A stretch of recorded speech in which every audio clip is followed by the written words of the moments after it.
교육을 하시는 분들 중 특히 언어 교육을 하시는 분들에게는 추천드리고 싶은 내용이 이 듀오링고입니다. 저 개인이 스페니쉬어를 공부하기 위해서 좀 해봤는데요. 상당히 그 게임 형식, 퀴즈 형식, 플래시카드 형식으로 진행이 돼서 효과가 있습니다. 영어도 가능하고요. 중국어, 그러니까 화자가 어느 나라 출신이냐에 따라서 선택할 수 있는 그 어학군이 달라지는데요. 일단 한국 사람이 영어 배우는 건 가능합니다. 그 다음에 저 같은 경우에는 영어를 할 줄 알면은 또 스페인어 항목을 추가할 수 있고요.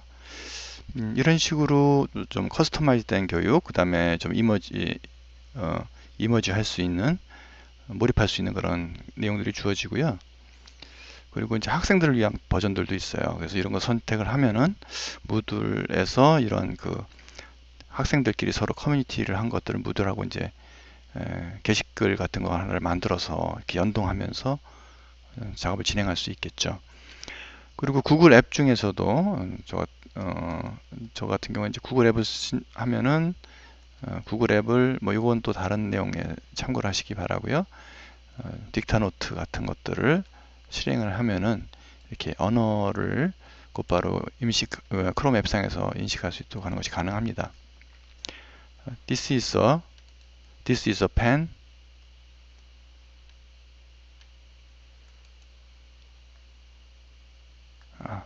지금 녹화 상황이라서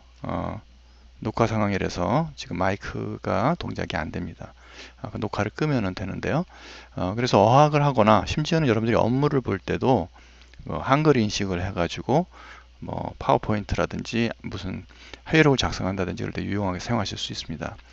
그런 것들은 좀 무들하고 번외의 기능이긴 하지만 무들의 무슨 상호평가라든지 과제의 내용을 수업 시간 중에 이것하고 연결을 해서 그 결과물을 제출을 하게 한다든지 하면 여러 가지 다양한 수업 모델로 구현할 수 있을 것 같습니다.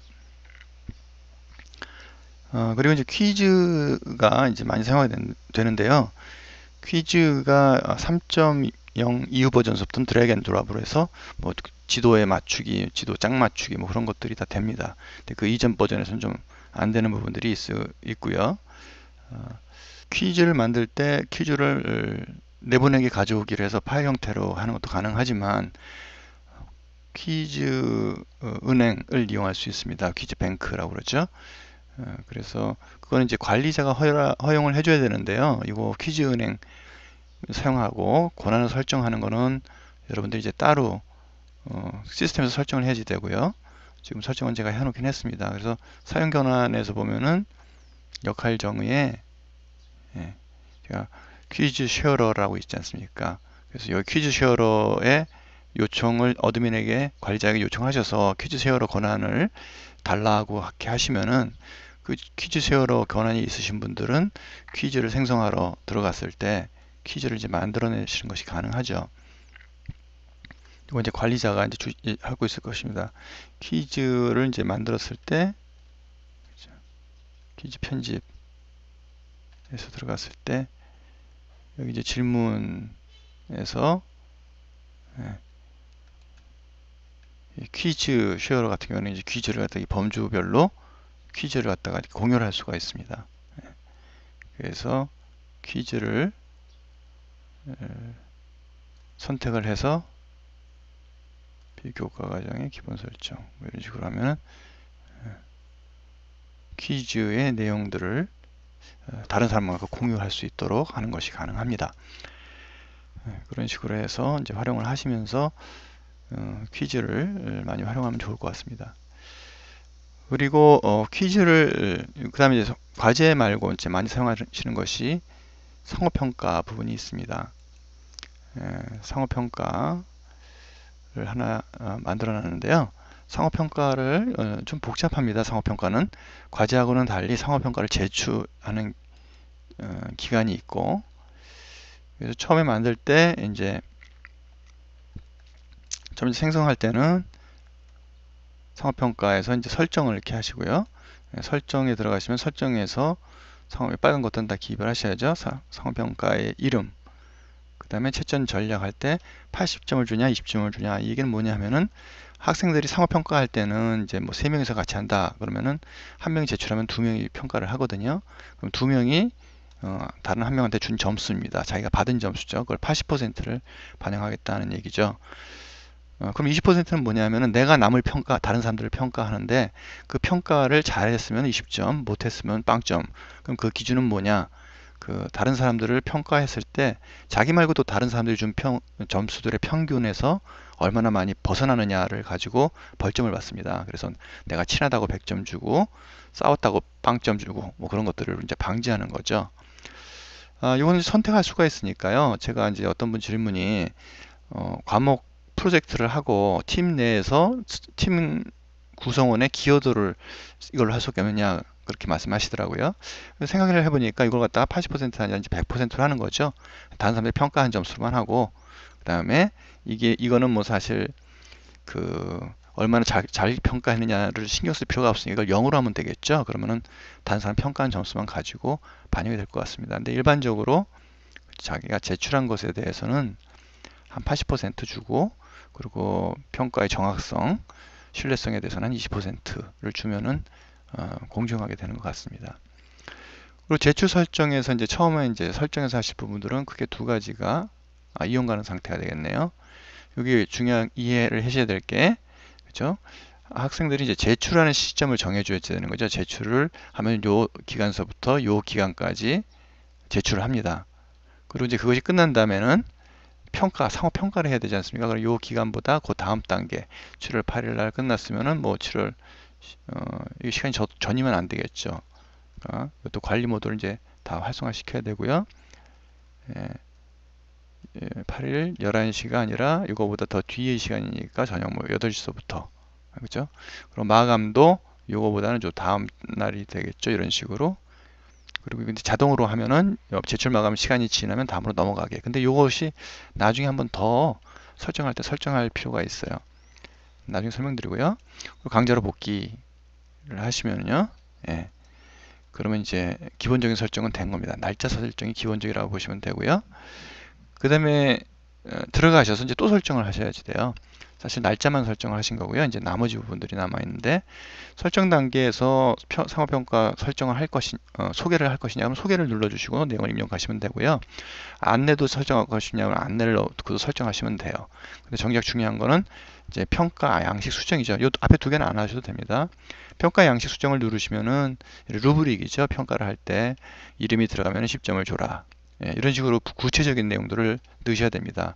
항목이 한 3개 된다. 그러면 이거 2번도 여기다 내용을 뭐 이렇게 쳐넣으시면 되겠죠. 그리고 점수는 최대 점수 얼마를 준다.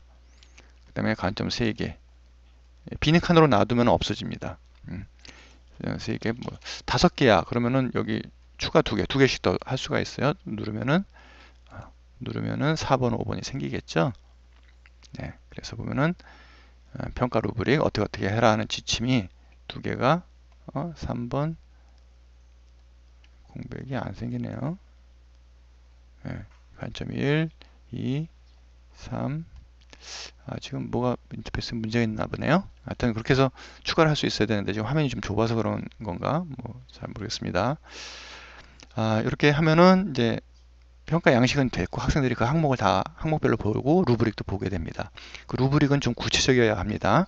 뭐 잘했으면은 뭐 못했으면은 아름다우면 그런 주관적인 평가 기준을 하면 혼란이 되고요. 자, 그다음에 제출 단계를 이제 제출 단계가 날짜가 됐으면 처음에 제출 단계를 이렇게 클릭을 해 주셔야 돼요. 그래서 넘겨야지 돼요. 예. 처음에 이거 중요합니다. 이렇게 해서 제출 단계로 돼 있어야지. 그리고 우리가 또 아까 뭐였죠? 제출이 끝나면 평가 단계로 넘어가야 되죠.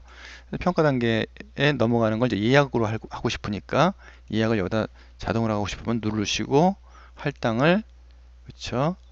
어떻게 할 것이냐? 제출물당 한 보통 3개가 적당한 것 같아요. 아니면은 검토장 3개를 주거나 뭐 이런 식으로 하면은 그렇죠. 3명이 한 사람당 붙는 거죠.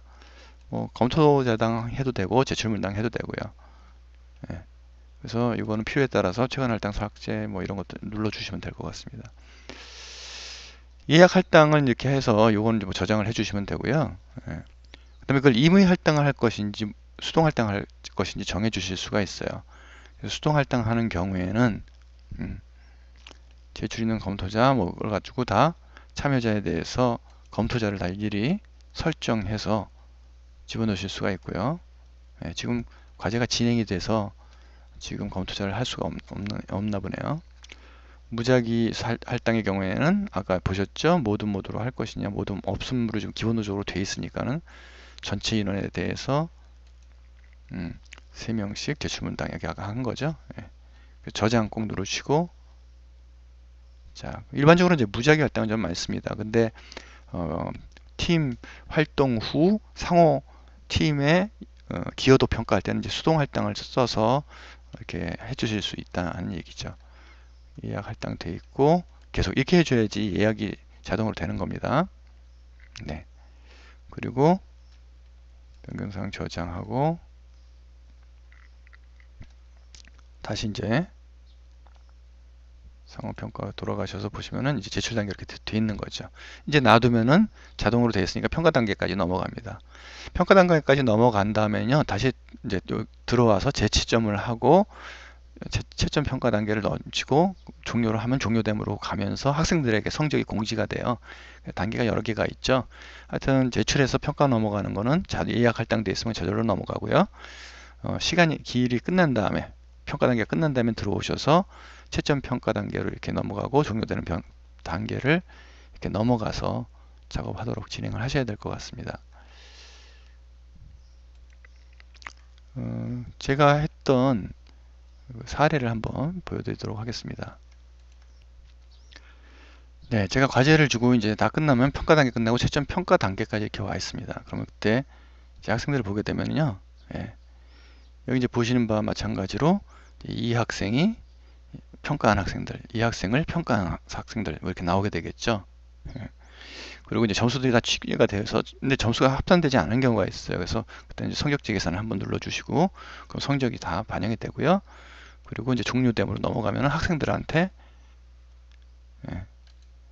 성적이 이제 공개가 돼서 학생들이 성적을 볼 수 있도록 이렇게 제공이 됩니다.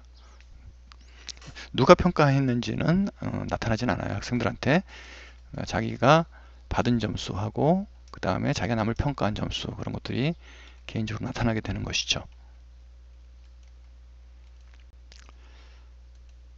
그리고 이제 위키를 잘 활용하는 방법에 대해서 추천을 드렸습니다. 위키 여기 예시로 해서 이렇게 설명을 드렸는데요. 요거는 따로 블로그에서 다룬 내용이 있기 때문에 그 내용을 참고를 하셔서 하시면 좋을 것 같습니다. 그리고 무들 강좌는 너무 이렇게 첫 번에 완벽하게 하시려고 그러실 필요는 없고요. 조금씩 보완을 해가면서 하시면 좋을 것 같습니다. 저도 지금 강의 중에 하나가 이제 특별히 말씀드리고 싶은 거는 전기 기기 실험 같은 것들 있거든요. 이건 거의 한 3년에 걸쳐서 완성을 했습니다. 그래서 전기기기 제가 가르치는 것 중에 실험 이런 것들은 끝날 때까지도 안 된 것들도 있고 많이 있어요. 근데 그런 것들을 차근차근 하나씩 퀴즈도 만들고 지금 이제 퀴즈만 앞에 부분 만들고 뒤에는 안 돼 있는 것들도 있고요. 그리고 동영상도 만들고 그 다음에 동영상 각각 될 때마다 하나씩 만들어 놓은 것들이 이렇게 결국 쌓여서 나중에 이런 식으로 수업이 완성이 돼 갑니다. 이런 또 즐거움도 있고요. 처음에 완벽하게 다 만드시지 마시고 동영상도 만들어 놓고 요즘 기술이 좋아지셔서 동영상을 일부 발췌해서 다시 엮어서 동영상을 만드는 기술도 무들에서 지원이 됩니다. 3.0 이상에서 그런 기능들을 사용하면 되니까 좀 느긋한 마음으로 하시면은 나중에 이제 시간도 많이 세이브가 되시고요. 그리고 효과적인 강의도 달성하실 수가 있게 되겠습니다.